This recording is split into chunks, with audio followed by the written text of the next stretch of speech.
नमस्कार, स्वरांजली व्लॉग्समध्ये तुम्हा सर्वांचे खूप खूप मनापासून स्वागत आहे. आज आपण मार्गशीर्ष महिन्यामध्ये श्री सत्यनारायणची पूजा का करावी याबद्दल जाणून घेणार आहे.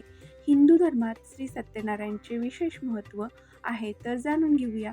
हिंदू धर्मात मार्गशीर्ष महिना अत्यंत पवित्र आणि फलदायी मानला जातो.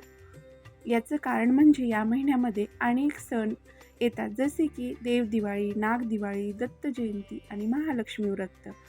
या महिन्यात केलेल्या कोणत्याही पूजेचे फळ अधिक मिळते. या महिन्यात श्री सत्यनारायण पूजा का करावी? श्री सत्यनारायण पूजा ही भगवान विष्णूंना समर्पित केलेली एक अत्यंत शुभ पूजा आहे. सत्यनारायण म्हणजे सत्याचे प्रतीक असलेले परमेश्वर. ही पूजा केल्याने घरात सुख शांती येते, व्यवसायात भरभराटी होते, आपल्या मनातील सर्व इच्छा पूर्ण होतात. मार्गशीर्ष महिन्यामध्ये श्री सत्यनारायणचे विशेष महत्त्व आहे, कारण या महिन्यात श्री सत्यनारायण पूजा केल्याने देवी लक्ष्मीची कृपा आपोआप होते. पूजेमुळे नकारात्मक ऊर्जा दूर होते आणि सकारात्मक वातावरण निर्माण होते. तर ही पूजा कशी करावी हे जाणून घेऊ. तर ही पूजा आपण घरच्या घरी साध्या सोप्या पद्धतीत सुद्धा करू शकताय. पूजेला बसताना आपले मुख पूर्वेकडे असावे, दक्षिणेकडे मुख करून बसू नये. ही पूजा करताना घरातील सर्व मंडळी असणे उत्तम आहे, कारण या पूजेचा आणि कथेतून निर्माण होणाऱ्या सात्विक लहरीचा सर्वांना लाभ आणि पुण्य मिळते.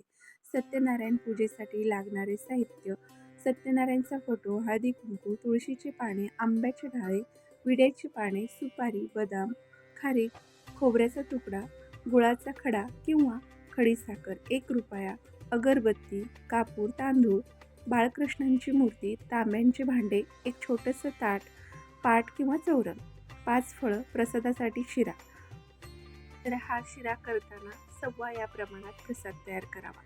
रवा, साजूक तूप, साखर प्रत्येकी सव्वा प्रमाणात घेऊन प्रसाद तयार करावा. प्रसाद तयार झाल्यानंतर त्यावर तुळशीचे पान ठेवून प्रसाद श्री सत्यनारायण समोर ठेवावा.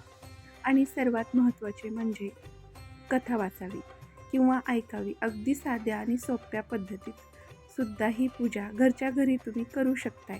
तुम्ही ही पूजा मन लावून मनापासून श्रद्धेने पूजा केली तर याचे फळ तुम्हाला नक्कीच मिळते.